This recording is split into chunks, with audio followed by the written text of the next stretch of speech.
नमस्कार. रेमडेसिवीर महाराष्ट्रातला आजचा कळीचा मुद्दा. महाराष्ट्रासमोर दुसरा कुठलाच प्रश्न नाही अशी स्थिती निर्माण झालेली आहे. हे इंजेक्शन जीवरक्षक आहे की नाही यावरही वाद चालू आहेत. याची उपयोगिता किती यावरही वाद चालू आहेत. पण याची उपयोगिता रुग्णांना आहे की नाही हे सांगायला आपण काही वैद्यकीय क्षेत्रात तज्ज्ञ नाहीत.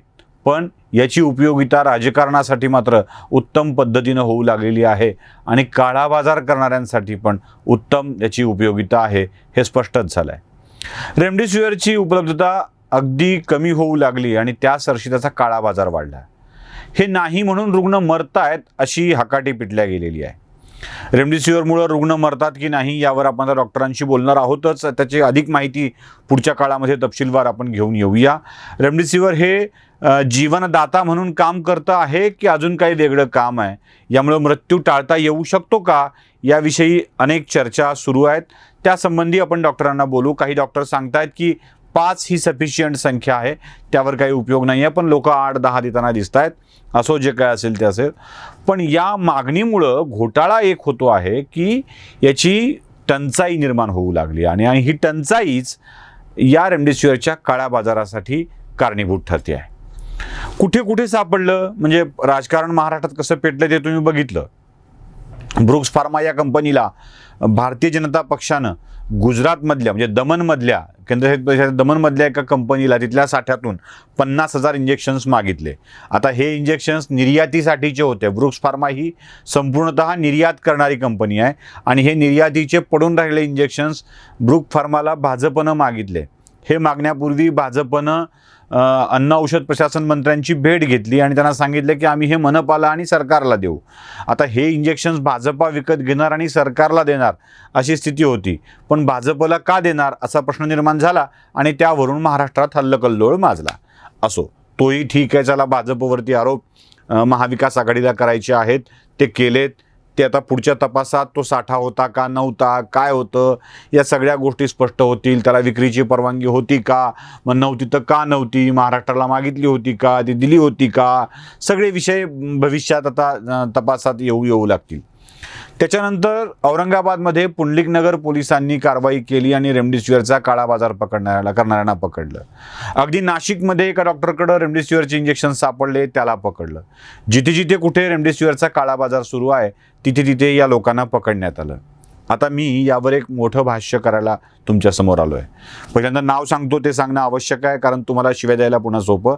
नमस्कार, मी आहे सुशील कुलकर्णी आणि आपण पाहताय ॲनालायझर. रेमडेसिवीर इंजेक्शनचा काळा बाजार या विषयावर आपण बोलणार आहोत. राजकारण याविषयी आपण आता स्पष्टपणे बोलणार आहोत आणि नेमकं काय होतं यावरही बोलणार आहोत.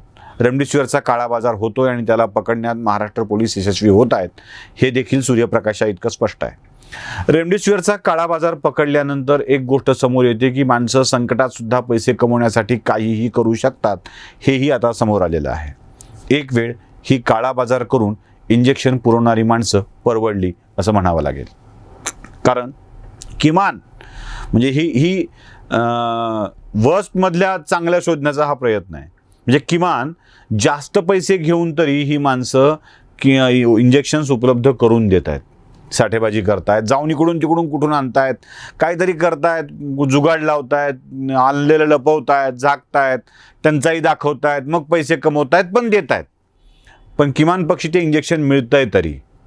पण पुण्यामधल्या बारामतीत जी घटना स्पष्टपणे समोर आली आहे ती फार धोकादायक आहे. धोकादायक यासाठी की पैसे घेऊन तरी खरं इंजेक्शन देणारी माणसं, जास्त पैसे घेऊन तरी खरं इंजेक्शन देणारी माणसं फार फार तर संधी साधू पैशासाठी हपापलेली म्हणता येतील. पण खरे पैसे घेऊन खोटं इंजेक्शन देणारी माणसं, त्यांना काय म्हणावं लागेल? आता या व्हिडिओत मी जे सत्य सांगणार आहे ते बघून अनेक जण चवताळून उठतील. म्हणजे जे खोटेपणा करतायत तेही चवताळून, त्यांच्या विरोधात लोक चवताळून उठतील आणि तुम्ही हे का सांगताय म्हणून देखील लोक चवताळून उठतील.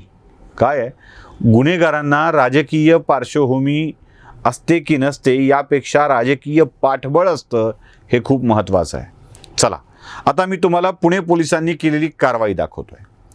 या कारवाईत तुम्हाला पोलिसांनी अटक केलेली ही 4 चेहरे दिसतील.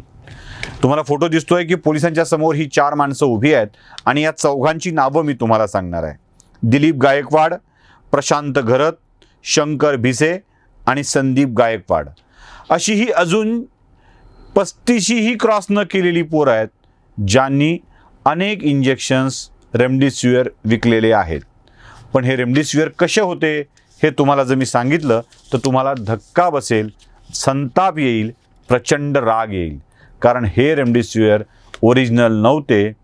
ॲब्सोल्यूट पाणी टाकून हे इंजेक्शन्स दिले जात होते. रुग्णालयातल्या रिकाम्या झालेल्या बाटल्या गोळा करायच्या, त्यात पाणी भरायचं आणि तेच पाणी रेमडेसिवीरचं इंजेक्शन म्हणून विकायचं. गरजवंताला अक्कल नसते. खोकं आणि त्या बाटलीवरचं स्टिकर एवढं बघून लोक रेमडेसिवीर म्हणून विश्वास ठेवतात. बरं, विकणारी ही भामटी, ही चोर, ही माणुसकीला काळीमा असलेली माणसं साधीसुधी नाहीत. म्हणजे कुणीतरी रस्त्यावरचा उचक्का रेमडेसिवीर घेऊन आलाय आणि तो आपण विकत घेतोय असं नाही होत.